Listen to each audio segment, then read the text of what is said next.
British IELTS എന്ന് പറഞ്ഞ unit ആണ്. അതായത് ഇപ്പോഴാണ് നമ്മൾ ഹിസ്റ്ററി തുടങ്ങാൻ പോകുന്നത് അല്ലേ. ഇതിനു മുൻപ് നിങ്ങൾക്ക് ആർക്കും തന്നെ ബ്രിട്ടൻ ഹിസ്റ്ററിനെ പറ്റി ഒരു അറിവും ഉണ്ടാവില്ല അല്ലെ, ഒരു ബേസിക്കും ഇല്ലാതെ ആദ്യമായിട്ടാണ് നിങ്ങൾ ഹിസ്റ്ററി ക്ലാസ് നോക്കുന്നത്, അല്ലെങ്കിൽ ബ്രിട്ടൻ ഹിസ്റ്ററിയുടെ ചരിത്രം എല്ലാം നോക്കാൻ പോകുന്നത് ഇപ്പോഴാണ്. സോ ഈ ലെസണിൽ നമ്മൾ ബേസിക് ആണ് ആക്ച്വലി അറിയാൻ പോകുന്നത്. ഓക്കെ, ആ ബേസിക് ആണ് നമ്മൾ പഠിക്കാൻ പോകുന്നത്. അതായത് ബ്രിട്ടീഷ് ഐൽസ് എന്നാണ് നമ്മുടെ യൂണിറ്റിന്റെ പേര്. അതിൽ തന്നെ അറിയാല്ലേ, ഐൽസ് എന്ന് പറഞ്ഞാൽ എന്താ? ഐലൻഡുകളാണ്. ഐലൻഡുകളെയാണ് നമ്മൾ ഐൽസ് എന്ന് വിളിക്കുന്നത്. അതായത് ഈ ഒരു യൂണിറ്റിൽ നമ്മൾ ബ്രിട്ടന്റെ ബേസിക് ആയിട്ടുള്ള ഹിസ്റ്ററി എങ്ങനെയാണ്, ഏതാണ് എല്ലാം നമ്മൾ ഇന്ന് പഠിക്കാൻ പോകുന്നുണ്ട്. ഓക്കെ, ജസ്റ്റ് ഒരു തിരിഞ്ഞ നോട്ടം അല്ലെങ്കിൽ ജസ്റ്റ് ഒന്ന് നമ്മൾ നോക്കുകയാണ് ഇതിനെ പറ്റിയിട്ട്, ഇതിന്റെ ജോഗ്രഫിക്കൽ ഫീച്ചേഴ്സും ബാക്കിയുള്ള കാര്യങ്ങളൊക്കെ നമ്മൾ ഈ ഒരു ലെസണിലാണ്. സോ എല്ലാവരും ശ്രദ്ധിക്കേണ്ട കാര്യം, ഈ ഒരു ലെസണിന് നിങ്ങൾ മച്ച് ഇമ്പോർട്ടൻസ് കൊടുത്താൽ മാത്രമേ ഇനിയുള്ള ലെസൺ നിങ്ങൾക്ക് മനസ്സിലാവത്തുള്ളൂ. കാരണം ഇത് വേറെ ഏത് സബ്ജക്റ്റും അല്ല, ഹിസ്റ്ററിയാണ്. സോ ഈ ഒരു ലെസൺ നേരെ കേൾക്കാതെ, അതായത് ബേസിക് നേരെ കേൾക്കാതെ നിങ്ങൾ ഡയറക്റ്റ് എന്താണ് മെയിൻ ആയിട്ടുള്ള ഓരോ സംഭവങ്ങൾ നമ്മൾ പഠിക്കുമ്പോൾ അപ്പൊ നമ്മൾ സംശയിക്കും ഇതെങ്ങനെയാ അതെങ്ങനെയെന്ന് ചോദിച്ചിട്ട് ഒരു കാര്യമില്ല. ആദ്യം തന്നെ നിങ്ങൾ ഇതിന്റെ ബേസ് ആണ് പഠിച്ചെടുക്കാൻ നോക്കേണ്ടത്, മനസ്സിലാക്കി എടുക്കാൻ നോക്കേണ്ടത്. ഓക്കെ, സോ പഠിച്ചില്ലെങ്കിലും ക്ലാസ് കേട്ടിരിക്കുക, മനസ്സിലാക്കി എടുക്കുക. ഓക്കെ, സോ നമുക്ക് തുടങ്ങിയാലോ. ഓക്കെ, ബ്രിട്ടീഷ് ഐൽസ് അല്ലേ. സോ ഫസ്റ്റ് ഓഫ് ഓൾ എന്താണ് ഈ ബ്രിട്ടീഷ് ഐൽസ് എന്ന് പറഞ്ഞാൽ, ഞാൻ നേരത്തെ പറഞ്ഞ പോലെ തന്നെ ഐലൻഡുകളാണ് അല്ലേ. സോ ഈ ഒരു ലെസണിൽ നമ്മൾ നോക്കാൻ പോകുന്നത് എന്താണ് ബ്രിട്ടീഷ് ഐൽസ്. ഈ ബ്രിട്ടീഷ് ഐൽസിൽ ഇൻക്ലൂഡ് ചെയ്ത ഐലൻഡുകൾ ഏതെല്ലാമാണ്, ആ ഐലൻഡുകളുടെ പ്രത്യേകതകൾ എന്തെല്ലാമാണ്, ഇതൊക്കെയാണ് നമ്മൾ നോക്കാൻ പോകുന്നത്. നോക്കാം, ബ്രിട്ടീഷ് ഐൽസ് സ്ഥിതി ചെയ്യുന്നത് നോർത്ത് അറ്റ്ലാന്റിക് ഓഷ്യനിലാണ്. ഓക്കെ, നോർത്ത് അറ്റ്ലാന്റിക് ഓഷ്യനിൽ സ്ഥിതി ചെയ്യുന്ന എ ഗ്രൂപ്പ് ഓഫ് ഐലൻഡ്സ്, ഒരു കൂട്ടം ഐലൻഡുകളെയാണ് നമ്മൾ മൊത്തമായിട്ടും എന്ത് വിളിക്കുക, ബ്രിട്ടീഷ് ഐൽസ് എന്ന് വിളിക്കുക. അതായത് 1-2 ഐലൻഡുകളൊന്നുമല്ല, ഏകദേശം 5000-ഓളം വരുന്ന ചെറുതും വലുതുമായ ഐലൻഡുകളുടെ ഒരു കൂട്ടത്തെയാണ് നമ്മൾ എന്ത് വിളിക്കുക, ബ്രിട്ടീഷ് ഐൽസ് എന്ന് വിളിക്കുക. ഇത് എവിടെയാണ്? നോർത്ത് അറ്റ്ലാന്റിക് ഓഷ്യനിലാണ് കേട്ടോ. 5000-ഓളം വരുന്ന ചെറുതും വലുതുമായ ഐലൻഡുകളെയാണ് നമ്മൾ ബ്രിട്ടീഷ് ഐൽസ് എന്ന് മൊത്തമായിട്ടും വിളിക്കുക. ഓക്കെ, സോ അതിന്റെ കുറച്ച് എക്സാമ്പിൾസ് നമ്മൾ നോക്കുകയാണെങ്കിൽ ഇവിടെ ഹെബ്രിഡ്ജ്, ദി ഷെറ്റ്ലാൻഡ്, ഇത്തരത്തിലുള്ള ഒരുപാട് ഐലൻഡുകളാണ് നമുക്ക് അവിടെ കാണാൻ പറ്റുക. പക്ഷെ ഈ എല്ലാ ഐലൻഡുകളെയും നമ്മൾ ഈ ബ്രിട്ടീഷ് ഐൽസിന്റെ കൂട്ടത്തിൽ ഉൾപ്പെടുത്തിയിട്ടില്ല. കുറച്ച് ഐലൻഡുകളെയൊക്കെ നമ്മൾ ഒഴിവാക്കിയിട്ട് ബാക്കിയുള്ളതിനെയാണ്, ഈ 5000-ൽ നിന്നും കുറച്ച് ഐലൻഡുകളെ ഒഴിവാക്കിയിട്ട് ബാക്കിയുള്ള ഐലൻഡുകളെയാണ് നമ്മൾ മുഴുവനായിട്ടും ബ്രിട്ടീഷ് ഐൽസ് എന്ന് പറയാം. അതിന്റെ എക്സാമ്പിൾസ് ആണ് ഞാൻ നേരത്തെ പോലെ ഹെബ്രിഡ്സ്, മാത്രമല്ല Shetland, the on keys, the IELTS of man, the IELTS of white എന്നൊക്കെ പറയുന്ന ഈ ഒരു ഐലൻഡുകളെല്ലാം തന്നെ ബ്രിട്ടീഷ് ഐൽസിൽ ഇൻക്ലൂഡ് ചെയ്തതാണ് കേട്ടോ. ഓക്കെ, നമുക്കിനി നോക്കാം യുണൈറ്റഡ് കിങ്ഡം. നമ്മളിനി യുണൈറ്റഡ് കിങ്ഡത്തിന്റെ ജോഗ്രഫിക്കൽ ഫീച്ചേഴ്സ് ആണ് നമ്മൾ ഇപ്രാവശ്യം ഇനി നോക്കാൻ പോകുന്നത്. ബ്രിട്ടീഷ് ഐൽസ് എന്ന് പറഞ്ഞാൽ എന്താണെന്ന് മനസ്സിലായല്ലോ. A group of islands which are situated in the North Atlantic Ocean. മനസ്സിലായല്ലോ, നോർത്ത് അറ്റ്ലാന്റിക് ഓഷ്യനിൽ സ്ഥിതി ചെയ്യുന്ന ഒരു കൂട്ടം ഐലൻഡുകളെയാണ് നമ്മൾ മുഴുവനായിട്ടും എന്ത് വിളിക്കുക, 5000-ഓളം വരുന്ന ചെറുതും വലുതുമായ ഐലൻഡുകളെയാണ് നമ്മൾ ബ്രിട്ടീഷ് ഐൽസ് എന്ന് വിളിക്കുക. ഓക്കെ, അതിന് കുറച്ച് എക്സാമ്പിൾസും നിങ്ങൾ അത് പഠിച്ചു വെച്ചോളൂ. ഓക്കെ, സോ നമുക്ക് നോക്കാം. ഈ യുണൈറ്റഡ് കിങ്ഡം UK എന്ന് പറയുന്നത് ഈ ബ്രിട്ടീഷ് ഐൽസിലെ ഒന്നാണ്. ഓക്കെ, ബ്രിട്ടീഷ് ഐൽസിലെ ഒരു ഐലൻഡാണ് നമ്മൾ യുണൈറ്റഡ് കിങ്ഡം എന്ന് വിളിക്കുക. ഈ യുണൈറ്റഡ് കിങ്ഡം തന്നെ 4 ജോഗ്രഫിക്കൽ പാർട്സ് ആയിട്ടാണ് തിരിച്ചിരിക്കുന്നത്. അതൊക്കെ നമ്മൾ ഇനിയിപ്പോ പഠിക്കും. ഓക്കെ, ഇപ്പൊ തന്നെ നമ്മൾ ബ്രീഫ് ആയിട്ട് അതിനെപ്പറ്റി ഡിസ്കസ് ചെയ്യുന്നതാണ്. നമുക്ക് നോക്കാം. ആദ്യം തന്നെ യുണൈറ്റഡ് കിങ്ഡം എവിടെയാണ് സ്ഥിതി ചെയ്തിരിക്കുന്നത്, അതായത് അതിന്റെ എക്സാക്റ്റ് ആയിട്ടുള്ള ലൊക്കേഷൻ എവിടെയാണെന്ന് നമ്മൾ നോക്കുമ്പോൾ യുണൈറ്റഡ് കിങ്ഡത്തിന്റെ വെസ്റ്റ് സൈഡ് നോർത്ത് അറ്റ്ലാന്റിക് ഓഷ്യനും ഈസ്റ്റ് സൈഡ് നോർത്ത് സീയും, മാത്രമല്ല ഇംഗ്ലീഷ് ചാനലിന്റെ നോർത്ത് ഭാഗവും ഫ്രാൻസിന്റെ നോർത്ത് ഭാഗവും. ഓക്കെ, ഫ്രാൻസിന്റെയും നോർത്ത് സൈഡ്, ഇതാണ് the exact location of United Kingdom എന്ന് പറയുന്നത്. തീർച്ചയായിട്ടും നിങ്ങൾ പഠിച്ചു വെക്കണം. ഉറപ്പായിട്ടും നമുക്ക് ഇതിനെപ്പറ്റി എസ്സേ ചോദിക്കുമ്പോൾ നമുക്ക് എഴുതാൻ പറ്റിയ ലൊക്കേഷൻ ഓഫ് യുണൈറ്റഡ് കിങ്ഡം എന്ന് പറയുന്നത്. ഓക്കെ, സോ നമ്മൾ നോക്കുമ്പോൾ ആദ്യം തന്നെ ഈ ബ്രിട്ടീഷ് ഐൽസ്, ഞാൻ പറഞ്ഞല്ലോ 5000-ഓളം വരുന്ന ബ്രിട്ടീഷ് ഐൽസിനെ ആക്ച്വലി 2 ഇൻഡിപെൻഡന്റ് കൺട്രി ആയിട്ട് തിരിച്ചിട്ടുണ്ട്. ഓക്കെ, പ്രധാനപ്പെട്ട ഈ ബ്രിട്ടീഷ് ഐൽസിന്റെ കൂട്ടത്തിൽ നിന്നും 2 പ്രധാനപ്പെട്ട കൺട്രീസ്, ഇൻഡിപെൻഡന്റ് കൺട്രീസ് ആയിട്ട് 2 എണ്ണത്തിനെ നമ്മൾ എടുത്തിട്ടുണ്ട്. അതിലെ ഒന്നാണ് യുണൈറ്റഡ് കിങ്ഡം, മറ്റൊന്നാണ് റിപ്പബ്ലിക് ഓഫ് അയർലാൻഡ്. ഓക്കെ, ഇങ്ങനെ ഈ ബ്രിട്ടീഷ് ഐൽസിനെ തന്നെ 2ആയി മെയിൻ ആയിട്ട് ഡിവൈഡ് ചെയ്ത 2 ഇൻഡിപെൻഡന്റ് കൺട്രിയാണ്. ഇപ്പൊ ഞാൻ പറഞ്ഞ പോലെ യുണൈറ്റഡ് കിങ്ഡവും മറ്റൊന്ന് എന്താണ് റിപ്പബ്ലിക് ഓഫ് അയർലാൻഡ് എന്ന് പറയുന്നത്. ഓക്കെ, നമുക്ക് നോക്കാം. ആദ്യം തന്നെ ഞാൻ പറഞ്ഞല്ലോ യുകെന്റെ എക്സാക്ട് ലൊക്കേഷൻ ഏതാന്ന് പറഞ്ഞല്ലോ. ഇനി നമുക്ക് യുകെ ഏതൊക്കെ രാജ്യങ്ങളുമായിട്ടാണ് ബോർഡർ ഷെയർ ചെയ്യുന്നത്, അല്ലെങ്കിൽ ഏതൊക്കെ ഐലൻഡുകളുമായിട്ടാണ് ബോർഡർ ഷെയർ ചെയ്യുന്നത് എന്ന് നമുക്ക് നോക്കാം.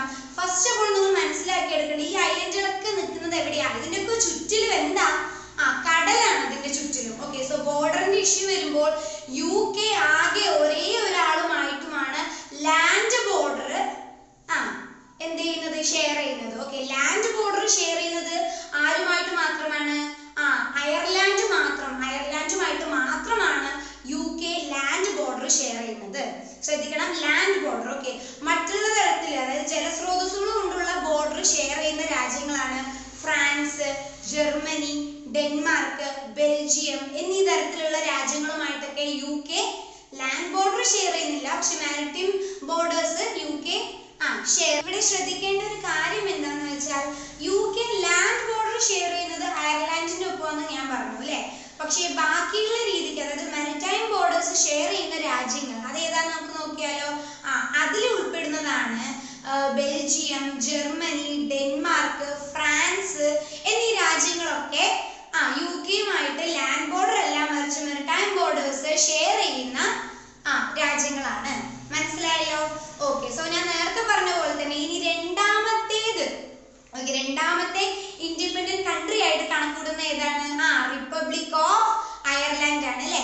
സോ റിപ്പബ്ലിക് ഓഫ് അയർലാൻഡിന് മറ്റൊരു പേര് കൂടി ഉണ്ട്. എന്താണ്? എമറാൾഡ് ഐൽ എന്നാണ് പേര് അല്ലെ. എമറാൾഡ് ഐൽ, അതായത് മരതകം എന്ത് നിറമാ? പച്ച നിറം. സോ അതിൽ തന്നെ നമുക്ക് അറിയാൻ പറ്റും അല്ലെ. യെസ്, അതായത് അയർലാൻഡ് എന്ന് പറയുന്നത് മുഴുവനായിട്ടും പച്ചപ്പ് നിറഞ്ഞ ഒരു പ്രദേശമാണ്. മനസ്സിലായി? അതായത് പച്ച പരവതാനി വിരിച്ചതുപോലുള്ള അത്തരത്തിലുള്ള ഒരു വൈബ് കിട്ടുന്ന ഒരു രാജ്യമാണ് നമ്മുടെ അയർലാൻഡ് എന്ന് പറയുന്നത്. അത് എന്തുകൊണ്ടാണെന്ന് വെച്ചാൽ heavy rainfall, due to heavy rainfall, അതായത് കനത്ത മഴ അല്ലെങ്കിൽ ആവശ്യത്തിന് മഴ. സോ ആവശ്യാനുസരണം മഴ ലഭിക്കുന്നത് കൊണ്ട് തന്നെ അവിടെ ഒക്കെ പച്ചപ്പ് വിരിച്ച പോലെ ഉണ്ടാവും. സോ അത്തരത്തിലുള്ള ഒരു കോൺസെപ്റ്റിൽ നിന്നാണ് അയർലാൻഡിന് എന്ത് പേര് വന്നത്? എമറാൾഡ് ഐൽ എന്ന പേര് വന്നത്. മനസ്സിലായല്ലോ? സോ നമുക്ക് നോക്കാം. യുകെന്റെ ഒഫീഷ്യൽ റിലീജിയൻ എന്ന് പറയുന്നത് എന്ത് തന്നെയാണ്? നമ്മൾ വിചാരിച്ചതുപോലെ തന്നെ ക്രിസ്ത്യാനിറ്റി തന്നെയാണ് കേട്ടോ. യുകെയുടെ ഒഫീഷ്യൽ റിലീജിയൻ ക്രിസ്ത്യാനിറ്റിയും ഒഫീഷ്യൽ ലാംഗ്വേജ്, ഭാഷ എന്ന് പറയുന്നത് എന്ത് തന്നെയാണ്? ഇംഗ്ലീഷ് തന്നെയാണ്. പക്ഷേ ഇംഗ്ലീഷ് കൂടാതെ ഇന്നും ചില ഭാഗങ്ങളിലൊക്കെ നമുക്ക് കോർണിഷ്, ഐറിഷ്, കെൽറ്റിക് ഇത്തരത്തിലുള്ള ഭാഷകൾ, ഇതൊക്കെ അവരുടെ പണ്ട് കാലത്ത് നൽകുന്ന കുറച്ച് ഭാഷകളാണ്. ഓക്കെ, അതായത് ഓറൽ ലിറ്ററേച്ചർ, വാമൊഴിയോടെ കൈമാറിക്കൊണ്ട് വന്ന ഒരു തരം ഗോത്രവർഗങ്ങളാണല്ലോ, ട്രൈബ്സ് ആണ് ഇവരെല്ലാവരും. സോ ഈ ട്രൈബൽ പീപ്പിളുടെ അന്നത്തെ ഭാഷയാണ് നമ്മളിങ്ങനെ കെൽറ്റിക്കും കോർണിഷും സ്കോട്ടിഷും ഇതൊക്കെ തന്നെ ആ ഭാഷകളാണ്. സോ അത്തരത്തിലുള്ള ഭാഷകൾ ഇന്നും യുകെന്റെ ചില ഭാഗങ്ങളിലായിട്ട് കണ്ടുവരാം. എന്നിരുന്നാലും ഒഫീഷ്യൽ ലാംഗ്വേജ് എന്ന് പറയുന്നത് എന്ത് തന്നെയാണ്? ഇംഗ്ലീഷ് തന്നെയാണ്. ഓക്കെ, സോ നമുക്ക് നോക്കാം. യുകെന്റെ ക്യാപിറ്റൽ മാത്രമല്ല യുകെയിലെ ദ ലാർജസ്റ്റ് സിറ്റി എന്നൊക്കെ അറിയപ്പെടുന്ന ഏതാണ്? ഏത് പ്ലേസ് ആണ്? ലണ്ടൻ ആണ് കേട്ടോ. നോട്ട് ചെയ്യണം. യുകെന്റെ ക്യാപിറ്റൽ അല്ലെങ്കിൽ യുകെയിലെ ദ ലാർജസ്റ്റ് സിറ്റി എന്നറിയപ്പെടുന്നത് ലണ്ടൻ ആണ്. ഈ ലണ്ടൻ എവിടെയാ സ്ഥിതി ചെയ്യുന്നത്? ഈ ലണ്ടന്റെ ലൊക്കേഷൻ എവിടെയാ? In the banks of the river Thames. Thames നദീതീരത്താണ് ലണ്ടൻ സ്ഥിതി ചെയ്യുന്നത്. ഈ തേംസ് നദീതീരം, ലണ്ടൻ എന്നീ പറയുന്ന ഈ പോയിന്റുകളൊക്കെ ഒന്നുകൂടി ഓർത്ത് ശ്രദ്ധിച്ചു വെക്കുക. കാരണം നമുക്ക് തേംസ് നദീതീരത്ത് ദി ബാറ്റിൽ ഓഫ് മെഡ്വേ നടന്നത്. ബാറ്റിൽ ഓഫ് മെഡ്വേ അതെന്താന്നൊക്കെ നമ്മൾ തൊട്ടടുത്ത യൂണിറ്റ് ആയ റോമൻ കോൺക്വസ്റ്റിൽ നമ്മൾ പഠിക്കുന്നുണ്ട് കേട്ടോ. സോ ഈ പേരുകളൊക്കെ നിങ്ങൾ ഓർത്ത് വെക്കുക. തേംസ് നദീതീരം എന്ന് പറയുന്നത്. ഓക്കെ, സോ ഇപ്പൊ ഞാൻ പറഞ്ഞ പോലെ തന്നെ തേംസ് നദീതീരത്താണ് ലണ്ടൻ സിറ്റുവേറ്റ് ചെയ്തിരിക്കുന്നത്. മനസ്സിലായല്ലോ? ഓക്കെ, നമുക്കിനി നോക്കാം. ഈ UK-ന് തന്നെ 4 ജോഗ്രഫിക്കൽ പാർട്സ് ആണ് ഉള്ളത്. ഓക്കെ, അതായത് UK 4 ജോഗ്രഫിക്കൽ പാർട്സ് ആയിട്ടാണ് തിരിച്ചിരിക്കുന്നത്. അത് ഏതാണെന്ന് നോക്കിയാൽ നമുക്ക് കാണാം. ആദ്യം തന്നെ ഇംഗ്ലണ്ട് ആണ്. ഇംഗ്ലണ്ട്, അടുത്തത് വെയിൽസ്, പിന്നെ സ്കോട്ട്ലാൻഡ്, മറ്റൊന്ന് അയർലാൻഡ്. ഇങ്ങനെ 4 ജോഗ്രഫിക്കൽ പാർട്സ് ആണ് UK-യിൽ ഉള്ളത്. ഇനി നമ്മൾ നോക്കാൻ പോകുന്നത് ഈ 4 ജോഗ്രഫിക്കൽ പാർട്സിനെയും അവിടുത്തെ ഓരോ സ്ഥലത്തെയും പ്രത്യേകത എന്താ നമ്മൾ ബ്രീഫ് ആയിട്ട് നോക്കാൻ പോവാണ്. ജോഗ്രഫിക്കൽ ഫീച്ചേഴ്സും മറ്റുള്ള ഫീച്ചേഴ്സും എല്ലാം തന്നെ നമ്മൾ ഇപ്പോൾ ബ്രീഫ് ആയിട്ട് ഇനി നോക്കാൻ പോവാണ് കേട്ടോ.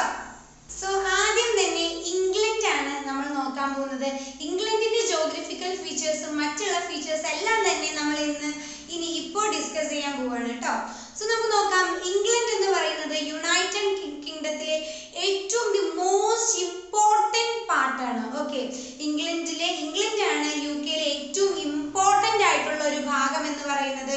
അതായത് നമുക്ക് നോക്കാം, ഒരുപാട് ഫീച്ചേഴ്സ് ആണ് നമ്മുടെ ഇംഗ്ലണ്ടിൽ ഉള്ളത്. ഓക്കെ, ആദ്യം തന്നെ ഇംഗ്ലണ്ട് നമുക്ക് രണ്ടായിട്ട് ഡിവൈഡ് ചെയ്യാൻ പറ്റും. ഒന്ന് സദേൺ ഇംഗ്ലണ്ടും മറ്റൊന്ന് നോർത്തേൺ ഇംഗ്ലണ്ടും.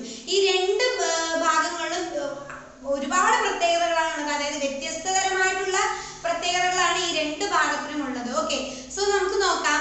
ആദ്യം തന്നെ സദേൺ ഇംഗ്ലണ്ടും പിന്നെന്താ നോർത്തേൺ ഇംഗ്ലണ്ടും. Okay, first of all England ആരുമായിട്ടൊക്കെയാണ് ലാൻഡ് ബോർഡേഴ്സ് ഷെയർ ചെയ്യണമെന്ന് നമുക്ക് നോക്കിയാലോ. ഇവിടെ ഇംഗ്ലണ്ട് ലാൻഡ് ബോർഡർ ഷെയർ ചെയ്യുന്നത് വെയിൽസുമായിട്ടും സ്കോട്ട്ലാൻഡുമായിട്ടും മാത്രമാണ്. ഇവിടെ ഇംഗ്ലണ്ട് ലാൻഡ് ബോർഡർ ഷെയർ ചെയ്യുന്നത്. ഓക്കെ, നമുക്കിനി നോക്കാം. സദേൺ ഇംഗ്ലണ്ടിന്റെ പ്രത്യേകതകൾ എടുത്തു നോക്കുമ്പോൾ ആദ്യം തന്നെ എടുത്തു പറയേണ്ട ഒരു കാര്യം എന്താന്ന് വെച്ചാൽ സദേൺ ഇംഗ്ലണ്ടിലാണ് ലണ്ടൻ സ്ഥിതി ചെയ്യുന്നത് അല്ലേ. ഞാൻ നേരത്തെ പറഞ്ഞ പോലെ തന്നെ the capital city, the centre of administration. Okay, മാത്രമല്ല it is the top financial centres in the world അല്ലേ. ലോകത്തിൽ വെച്ച് തന്നെ ഏറ്റവും ടോപ്പ് ഫിനാൻഷ്യൽ സെന്റർ ആണ് ലണ്ടൻ എന്ന് പറയുന്നത്. മാത്രമല്ല ഈ ലണ്ടന്റെ ചുറ്റിപ്പറ്റിയിരുന്ന ഒരു പ്രദേശത്ത് ആർക്കും തന്നെ ജോലിയില്ല, ജോലിക്ക് ഒരു ക്ഷാമവും ഇല്ല അല്ലെ. അതായത് ജോബ് ഓപ്പർച്യൂണിറ്റീസ്, ഓക്കെ, തൊഴിൽ മേഖലയാണ്, തൊഴിലിനുള്ള സാധ്യതകൾ ഒരുപാടുള്ള പ്രദേശമാണ് ലണ്ടൻ. അതായത് നമ്മുടെ സദേൺ ഇംഗ്ലണ്ട് എന്ന് പറയുന്നത്. മനസ്സിലായല്ലോ? സോ ഇത്രയും പ്രത്യേകതകളാണ് നമ്മുടെ സദേൺ ഇംഗ്ലണ്ട്. മാത്രമല്ല അഗ്രികൾച്ചറൽ സെക്ടറുമായിട്ട് നോക്കുമ്പോൾ ഒരുപാട് മഴ ലഭിക്കുന്ന ഒരു ഭാഗമാണ് സദേൺ ഇംഗ്ലണ്ട് എന്ന് പറയുന്നത്. അതുകൊണ്ട് തന്നെ ഒരുപാട് ക്രോപ്സ് കൾട്ടിവേറ്റ് ചെയ്യാൻ നമുക്ക് പറ്റും. കൃഷിയുമായിട്ട് ഒരുപാട് ക്രോപ്സ് നമുക്ക് കൾട്ടിവേറ്റ് ചെയ്യാനും അതിനനുസരിച്ച് വീണ്ടും നമുക്ക് കൾട്ടിവേറ്റ് ചെയ്യാനുള്ള എല്ലാ ഫീച്ചേഴ്സും നമ്മുടെ സദേൺ ഇംഗ്ലണ്ടിന്റെ ഭാഗത്ത് ഉണ്ട്. മനസ്സിലായല്ലോ? മാത്രമല്ല ഇപ്പോൾ ഒരുപാട് ടൂറിസ്റ്റുകളുടെ ഒരു പ്രധാനപ്പെട്ട സ്ഥലം അല്ലെങ്കിൽ ഒരു വിസിറ്റിംഗ് പ്ലേസ് ആയി മാറിയിരിക്കുകയാണ് ലണ്ടൻ എന്ന്, അതായത് സദേൺ ഇംഗ്ലണ്ട്. ഇത്രയും കാര്യങ്ങളാണ് നമ്മുടെ സദേൺ ഇംഗ്ലണ്ടിന്റെ പ്രത്യേകത എന്ന് പറയുന്നത് അല്ലെ. അതായത് ദി വേൾഡ്സ് ടോപ്പ് ഫിനാൻഷ്യൽ സെന്ററിൽ ഏറ്റവും മുകളിലത്തെ തട്ടിൽ നിൽക്കുന്ന ഒരു സ്ഥലമാണ് ലണ്ടൻ എന്ന് പറയുന്നത്. ഈ ലണ്ടൻ സ്ഥിതി ചെയ്യുന്നത് എവിടെയാണ്? നമ്മുടെ സദേൺ ഇംഗ്ലണ്ടിലാണ്. മനസ്സിലായല്ലോ? ഇനി നമുക്ക് നോക്കാം. അതായത് ഒരേപോലെ ഇൻഡസ്ട്രി ലെവലിലും അഗ്രികൾച്ചറൽ ലെവലിലും ഒരേപോലെ നിൽക്കുന്ന ഒരു ഭാഗമാണ് നമ്മുടെ സദേൺ ഇംഗ്ലണ്ട് എന്ന് പറയുന്നത്. ഓക്കെ, ഇനി നമുക്ക് നോക്കാം നമ്മുടെ അടുത്ത ഭാഗം നോർത്തേൺ ഇംഗ്ലണ്ട്. നോർത്തേൺ ഇംഗ്ലണ്ടിൽ എന്തായിരിക്കും? അതായത് കൃഷിയും കാര്യങ്ങളൊക്കെ ആയിട്ട് ഇതേപോലെ തന്നെ ആയിരിക്കും? അല്ല കേട്ടോ. അതായത് നോർത്തേൺ ഇംഗ്ലണ്ടില് മൈനിങ്ങും മാത്രമല്ല മൈനിങ് പോലുള്ള ഒരുപാട്, അതായത് ഇൻഡസ്ട്രിയൽ റെവല്യൂഷന് ശേഷമാണ് കേട്ടോ.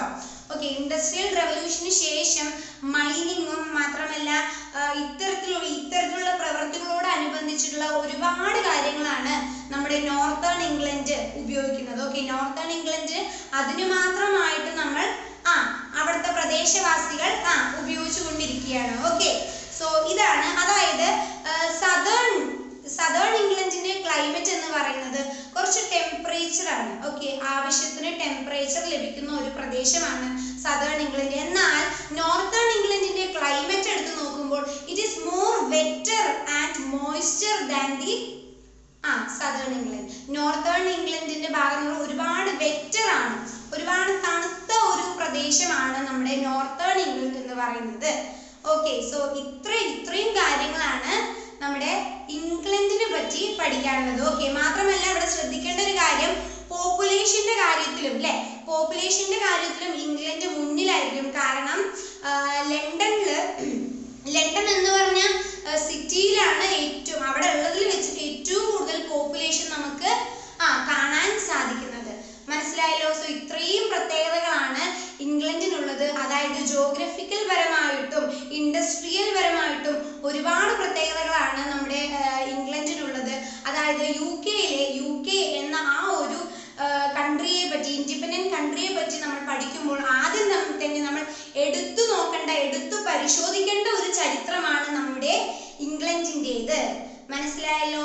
ഇനി നമുക്ക് അടുത്ത ജോഗ്രഫിക്കൽ പാർട്ട് നോക്കാം അല്ലേ. അടുത്ത ജോഗ്രഫിക്കൽ പാർട്ട് ഏതാ? രണ്ടാമത്തത് വെയിൽസ് ആണ്. ഓക്കെ, വെയിൽസ് ആണ്. അതായത് ഇവിടെ വെയിൽസ് ബോർഡർ ഷെയർ ചെയ്യുന്നത്, അതായത് ലാൻഡ് ബോർഡർ ഷെയർ ചെയ്യുന്നത് ആരുമായിട്ട് മാത്രമാണ്?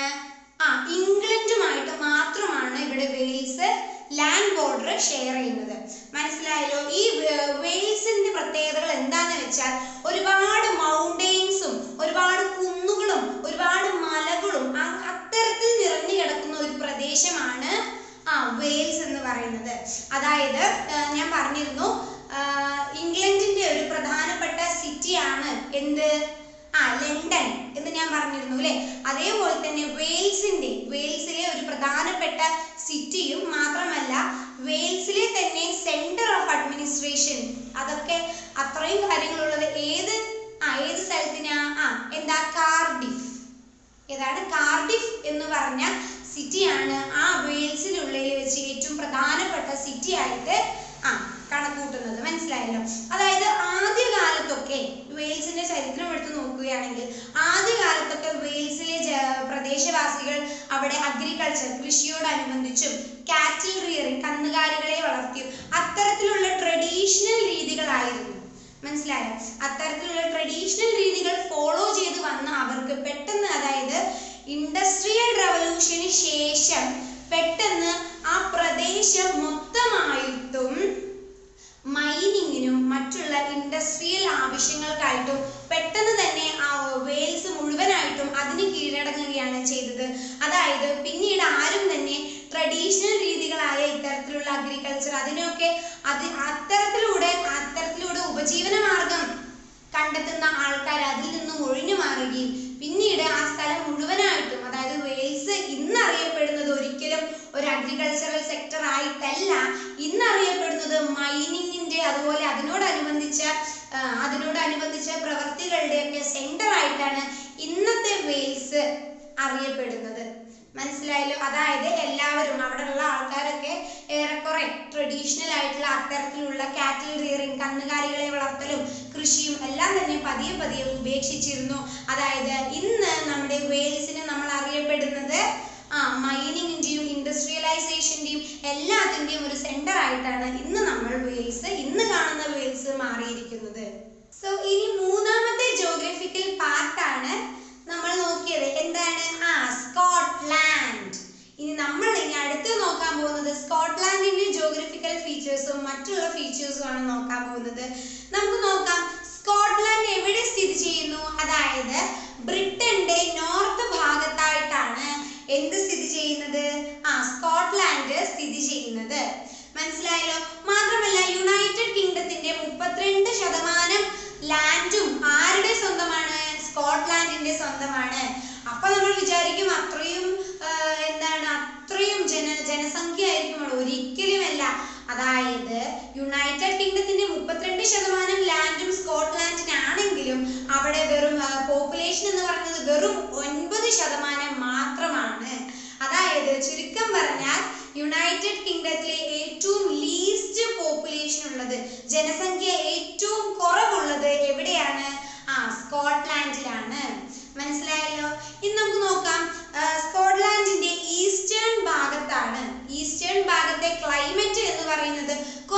ഡ്രയർ ആണ്. അതായത് ഒരുപാട് അങ്ങോട്ട് മഞ്ഞും ഒരുപാട് അങ്ങോട്ട് വെറ്റർ അല്ല, കുറച്ച് ഡ്രയർ ആണ്. അതുകൊണ്ട് തന്നെ സ്കോട്ട്ലാൻഡിന്റെ ഈസ്റ്റ് ഭാഗം ഒരുപാട് അഗ്രികൾച്ചറൽ ആവശ്യത്തിനും, അതായത് സെറൽസ്, മറ്റുള്ള ക്രോപ്സ് അതൊക്കെ കൾട്ടിവേറ്റ് ചെയ്യാൻ ഏറ്റവും സ്യൂട്ടബിൾ ആയിട്ടുള്ള ലൊക്കേഷനും ഏറ്റവും സ്യൂട്ടബിൾ ആയിട്ടുള്ള ക്ലൈമറ്റുമാണ് ആരുടേത്? സ്കോട്ട്ലാൻഡിന്റെ ഈസ്റ്റ് ഭാഗത്ത് ഉള്ളത്. മനസ്സിലായല്ലോ? സോ അവിടെ ഉള്ളതിൽ വെച്ച് ചീഫ് അഡ്മിനിസ്ട്രേറ്റീവ് സെന്റർ, സ്കോട്ട്ലാൻഡിന്റെ ചീഫ് അഡ്മിനിസ്ട്രേറ്റീവ് സെന്റർ ആണ് എഡിൻബർഗ് എന്ന് പറഞ്ഞ ഒരു സിറ്റി. അതായത് സ്കോട്ട്ലാൻഡിലുള്ളതിൽ വെച്ചിട്ട് കുറച്ച് വലിയ സിറ്റിയാണ് ഏത്? എഡിൻബർഗ് എന്ന് പറഞ്ഞ സിറ്റി. ഓക്കെ, അവിടെയുള്ള ജനങ്ങൾ ഇതുപോലുള്ള 4 സിറ്റികളിലായിട്ടാണ് താമസിച്ചു വരുന്നത്. അതായത് 4 പ്രധാനപ്പെട്ട സിറ്റിയാണ് നമ്മൾ നോക്കുന്നത്. അതായത് അതിലെ ഏറ്റവും പ്രധാനപ്പെട്ട അല്ലെങ്കിൽ കുറച്ച് ലാർജ് ആയിട്ടുള്ള സിറ്റിയാണ് ഞാൻ പറഞ്ഞത് എഡിൻബർഗ്. സോ ഓക്കെ, എഡിൻബർഗ് കൂടാതെ ഗ്ലാസ്ഗോ, മാത്രമല്ല ഡുണ്ടി, ആൻഡൻ, അബർഡീൻ ഇത്തരത്തിലുള്ള മറ്റു 3 സിറ്റീസ് കൂടി അവിടെ ഉണ്ട്. ഇത്തരത്തിൽ 4 സിറ്റികളിലായിട്ടാണ് അവിടുത്തെ ജനങ്ങൾ വസിച്ചു വരുന്നത്. മനസ്സിലായല്ലോ? ഇനി സ്കോട്ട്ലാൻഡിന്റെ ലോ ലാൻഡുകൾ എപ്പോഴും എന്തായിരിക്കും? കുറച്ച് ഡ്രയർ ക്ലൈമറ്റ് ആയിരിക്കും. മനസ്സിലായില്ല? അതായത് കുറച്ച് ഡ്രയർ ക്ലൈമറ്റും മാത്രമല്ല കുറച്ച് ടെമ്പറേച്ചർ ഉണ്ടാവും. ഓക്കെ, കുറച്ച് ചൂടുള്ള കുറച്ച് ഡ്രയർ ആയ ക്ലൈമറ്റ് ആയിരിക്കും. പക്ഷെ ഹൈലാൻഡ് എന്ന് പറയുന്നത്, സ്കോട്ട്ലാൻഡിന്റെ ഹൈലാൻഡുകൾ എന്ന് പറയുന്നത് എപ്പോഴും വെറ്റർ ആയിരിക്കും. ഓക്കെ, ഭയങ്കര വെറ്ററും ഭയങ്കര കോൾഡർ ആയിരിക്കും, തണുത്തതായിരിക്കും. മാത്രമല്ല ചില വിന്റർ സീസണുകളിലൊക്കെ എന്തും ഉണ്ടാവാറുണ്ട്? സ്നോഫോളും മഞ്ഞു വീഴുന്ന അത്തരത്തിലുള്ള ഒരു ജോഗ്രഫിക്കൽ ഫീച്ചർ ആണ് സ്കോട്ട്ലാൻഡിലെ ഹൈലാൻഡുകൾക്ക് ഉള്ളത്. മനസ്സിലായല്ലോ? സോ ഇത്രയും കാര്യങ്ങളാണ് നിങ്ങൾക്ക് സ്കോട്ട്ലാൻഡിനെ കുറിച്ച് അറിയേണ്ടതായിട്ടുള്ളത്. അതായത് പ്രധാനമായിട്ടും യുണൈറ്റഡ് കിങ്ഡത്തിലെ ഏറ്റവും ലീസ്റ്റ് പോപ്പുലേറ്റഡ് ഏരിയ എന്ന ഒരു പദവി ആർക്കുണ്ട്? സ്കോട്ട്ലാൻഡിന് ഉണ്ട്. മനസ്സിലായല്ലോ? സോ നമുക്ക് നോക്കാം ഇനി 4ാമത്തെ ജോഗ്രഫിക്കൽ പാർട്ട് ഞാൻ പറഞ്ഞിരുന്നു. എന്താ? അയർലാൻഡ്, അഥവാ മറ്റൊരു പേര് പറഞ്ഞേ, എമറാൾഡ് ഐലൻഡ്സ് അല്ലേ? എമറാൾഡ് ഐലൻഡ് എന്നറിയപ്പെടുന്ന അയർലാൻഡിന്റെ ജോഗ്രഫിക്കൽ ഫീച്ചർ ആണ് നമ്മൾ ഇനി നോക്കാൻ പോകുന്നത്. ഈ അയർലാൻഡ് എന്ന് പറയുമ്പോൾ ഐറിഷ് സീ ഉണ്ട്. ഓക്കെ, ഒരു സീ ആണ്, ഐറിഷ് സീ ആണ് ഇവിടെ അയർലാൻഡിനെയും ബ്രിട്ടനെയും വേർതിരിക്കുന്ന ഒരു ബോർഡർ എന്ന് വേണമെങ്കിൽ, ഒരു വേർതിരിക്കുന്ന ഒരു ഘടകം എന്ന് വേണമെങ്കിൽ നമുക്ക് പറയാം. മനസ്സിലായില്ല? അതായത് ബ്രിട്ടനെയും അയർലാൻഡിനെയും വേർതിരിക്കുന്ന ഒരു ഘടകമാണ് എന്ത്? ഇവിടെ ആരാണ് വേർതിരിക്കുന്നത്? ഐറിഷ് സീ ആണ് അയർലാൻഡിനെയും ബ്രിട്ടനെയും വേർതിരിക്കുന്നത്. മനസ്സിലായല്ലോ? നമുക്കിനി അയർലാൻഡിന്റെ ജോഗ്രഫിക്കൽ പാർട്ടുകൾ അല്ലെങ്കിൽ ജോഗ്രഫിക്കൽ ഫീച്ചേഴ്സ് നമ്മൾ എടുത്തു നോക്കുകയാണെങ്കിൽ അയർലാൻഡിന്റെ ഈസ്റ്റേൺ സൈഡ് ആണ് കുറെ കൂടി ജനങ്ങൾ വസിക്കുന്നതും, മാത്രമല്ല ഇൻഡസ്ട്രിയലൈസേഷൻ കുറച്ചുകൂടി മുന്നോട്ട് നിൽക്കുന്നതും അയർലാൻഡിന്റെ ഈസ്റ്റേൺ സൈഡ് ആണ്. മനസ്സിലായല്ലോ? മാത്രമല്ല അവിടുത്തെ ക്ലൈമറ്റ് എപ്പോഴും അഗ്രികൾച്ചറൽ സെക്ടർക്ക് കുറച്ചുകൂടി ഉപകാരം ചെയ്യുന്ന രീതിയിലുള്ള ക്ലൈമറ്റ് ആയിരിക്കും. എന്നാൽ നമ്മുടെ വെസ്റ്റ് സൈഡ് ഓഫ് അയർലാൻഡ് നമ്മൾ എടുത്തു നോക്കുകയാണെങ്കിൽ അവിടെ ഇപ്പോഴും ട്രഡീഷണൽ വേസ് പിടിച്ചു പറ്റിക്കൊണ്ട് താമസിക്കുന്ന അല്ലെങ്കിൽ ജീവിതം ഓട്ടിക്കൊണ്ടിരിക്കുന്ന ജനങ്ങളെയാണ് നമുക്ക് കാണാൻ സാധിക്കുക. അതായത് എവിടെ?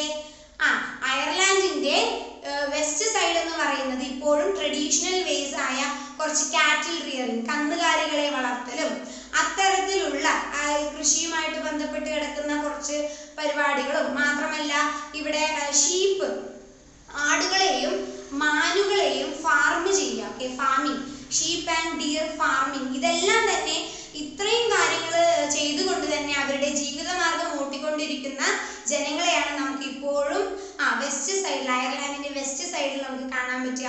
മാത്രമല്ല ഇപ്പോഴും ആ ഭാഗത്ത് ഇംഗ്ലീഷ് അല്ല, ഐറിഷ് ലാംഗ്വേജ് സംസാരിക്കുന്ന കുറച്ച് അവരുടെ ട്രഡീഷണൽ ലാംഗ്വേജ് സംസാരിക്കുന്ന കുറച്ച് ജനങ്ങൾ ഇപ്പോഴും അങ്ങനെ സംസാരിക്കുന്നവരുണ്ട്. മനസ്സിലായല്ലോ?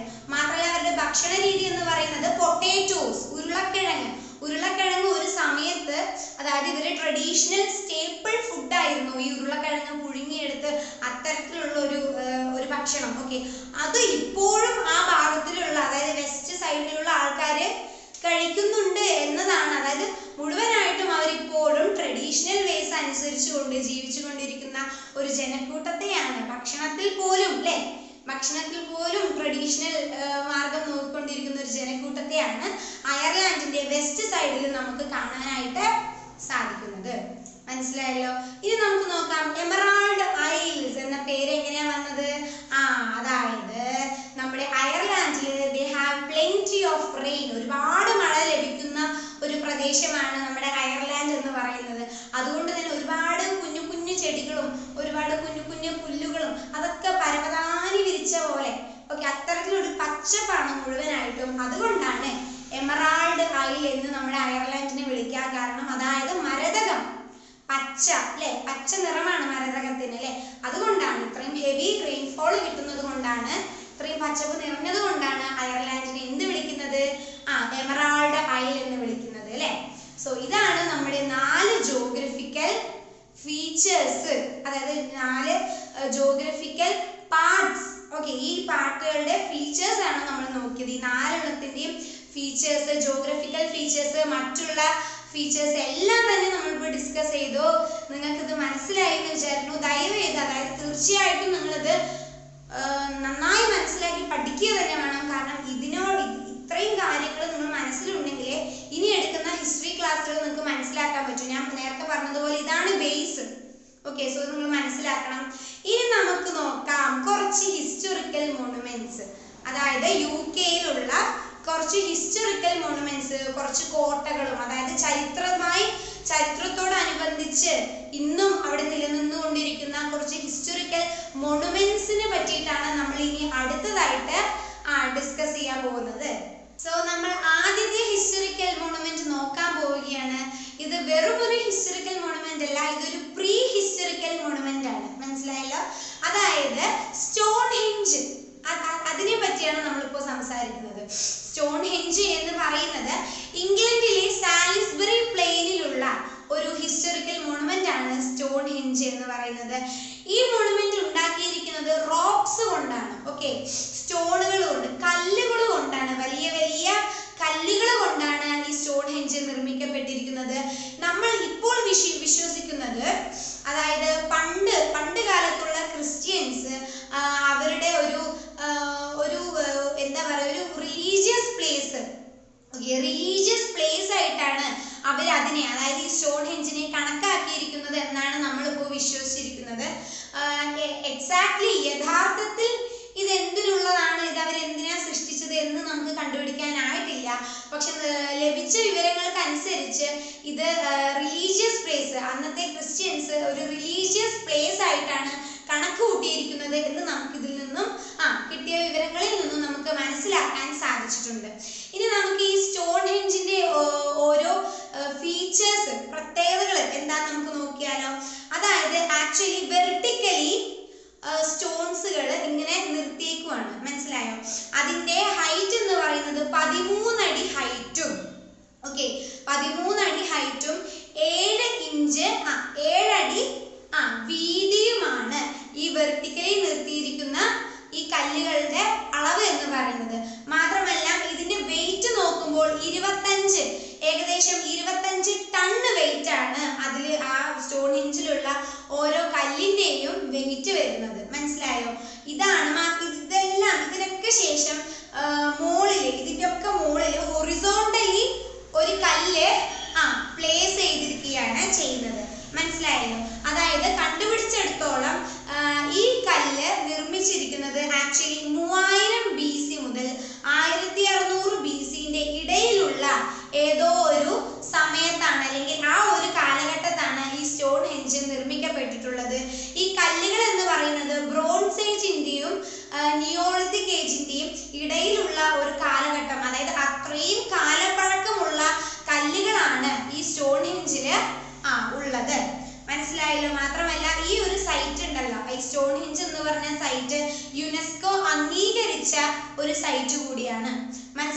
അതായത് ഇന്ന് സാലിസ്ബറി പ്ലെയിൻ, ഇംഗ്ലണ്ടിലെ സാലിസ്ബറി പ്ലെയിനിൽ നമ്മൾ കാണുന്ന സ്റ്റോൺ ഹെഞ്ച് 1986 യുനെസ്കോ അംഗീകരിച്ച ഒരു ഹിസ്റ്റോറിക്കൽ മോണുമെന്റ് ആണ്.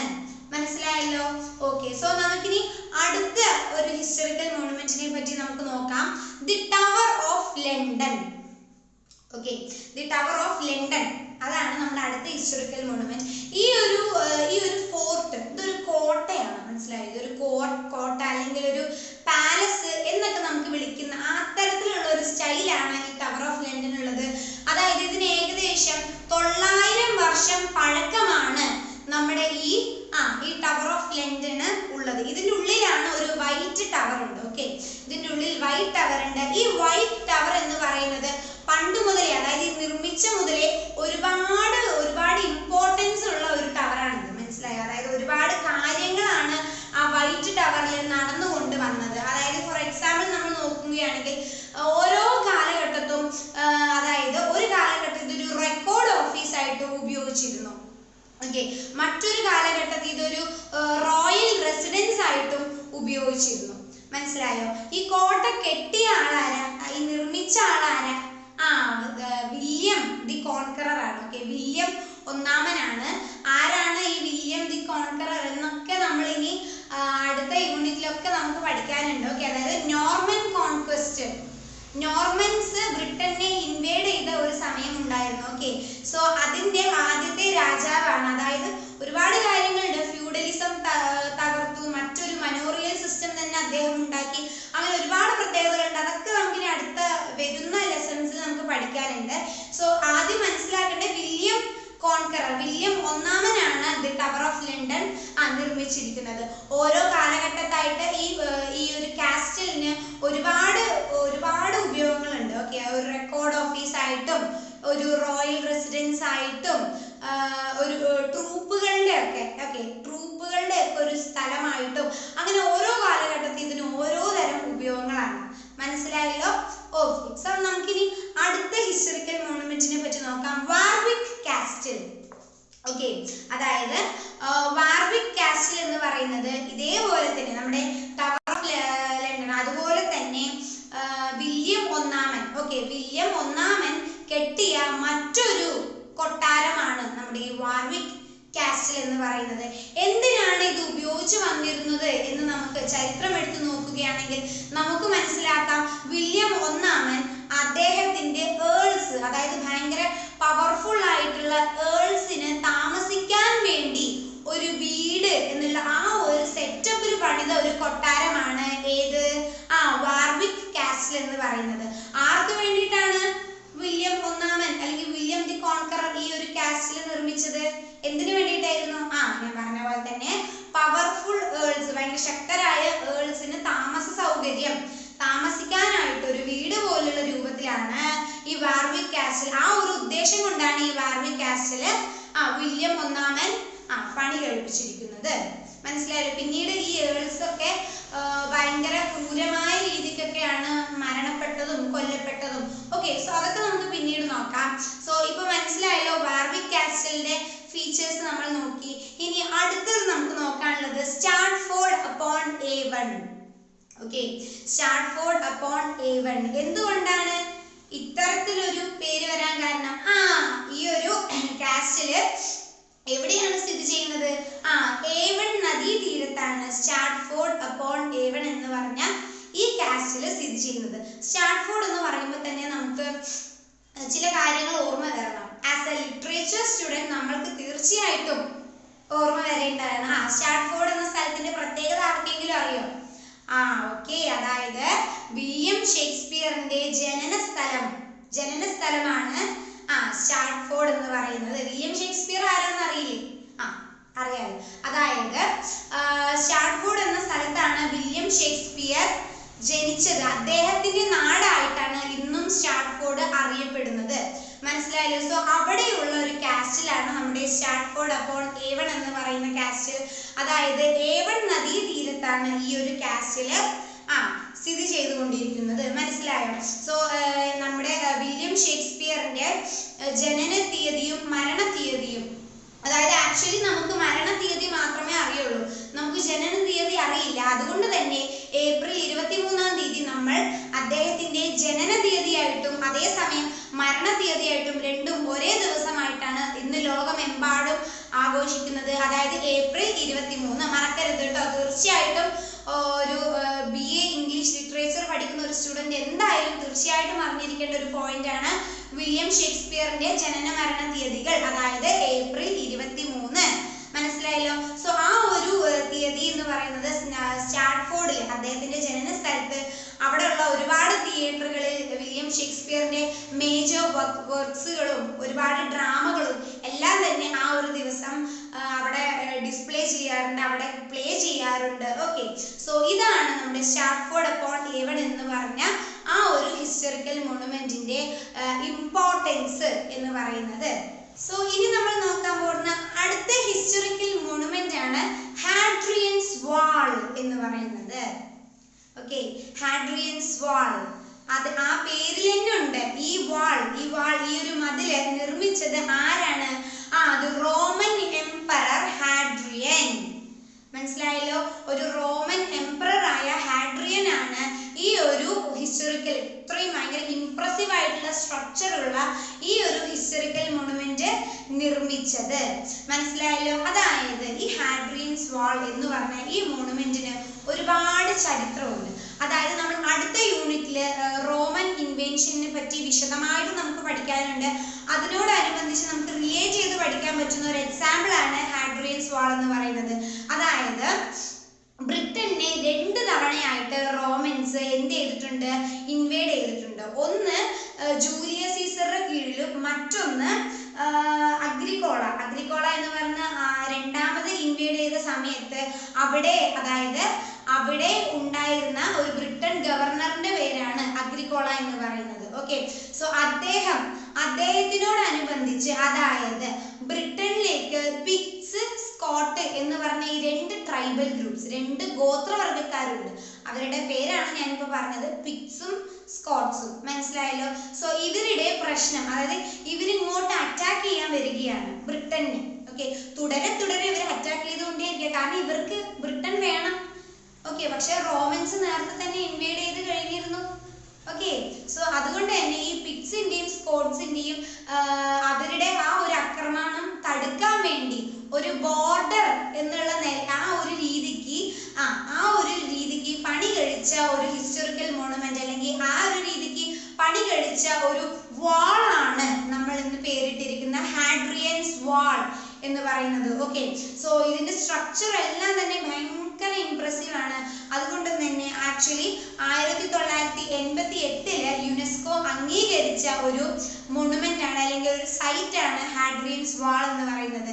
ഞാൻ നേരത്തെ പറഞ്ഞ പോലെ തന്നെ ദി എംപറർ ഹാഡ്രിയൻ ആണ് ഈ ഹാഡ്രിയൻസ് വാള് മുഴുവനായിട്ട് നിർമ്മിച്ചത്. അതായത് ഇത് മുഴുവനായിട്ട് നിർമ്മിക്കാൻ ഏറെക്കുറെ 6 വർഷമാണ് അദ്ദേഹത്തിന് ആവശ്യം വന്നത്. ഓക്കെ, സോ ഒന്ന് ആലോചിച്ച് നോക്കൂ, എത്ര ഇംപ്രസീവ് ആയ സ്ട്രക്ചർ ആയിരിക്കും. അത്രയും 6 വർഷമാണ് ഹാഡ്രിയൻസ് വാള് നിർമ്മിച്ചു തീർക്കാൻ വേണ്ടി അദ്ദേഹത്തിന് എടുത്ത സമയം.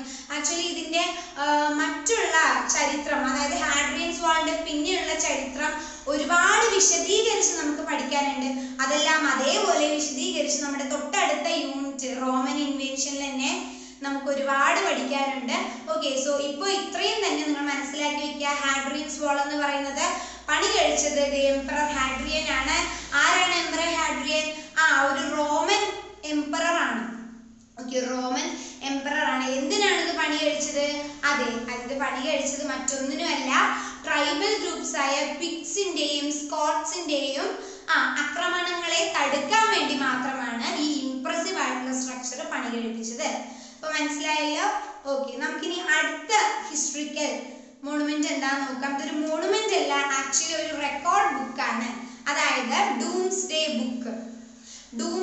ബുക്ക് എന്ന് പറയുന്നത് ആക്ച്വലി വിശദീകരിച്ച് തരുമ്പോൾ നമുക്ക് ഈ വില്യം ഒന്നാമനാണ് ഡൂംസ്ഡേ ബുക്ക് നിർമ്മിച്ചത്. എന്താണ് ഈ ഡൂംസ്ഡേ ബുക്കിലുള്ളത്? എന്താണ് ഈ റെക്കോർഡ് ബുക്കിലുള്ളത്? നേരത്തെ പറഞ്ഞ പോലെ തന്നെ, അതായത് വില്യം ഒന്നാമൻ എന്ന് പറയുന്നത് ഒരു നോർമൻ എംപറർ ആണ്. അതായത് നോർമൻ ആണ്, റോമൻ അല്ലേ, നോർമൻ ആണ്. നോർമൻ എന്ന് പറയുന്നത് ഫ്രാൻസ് ആണ്.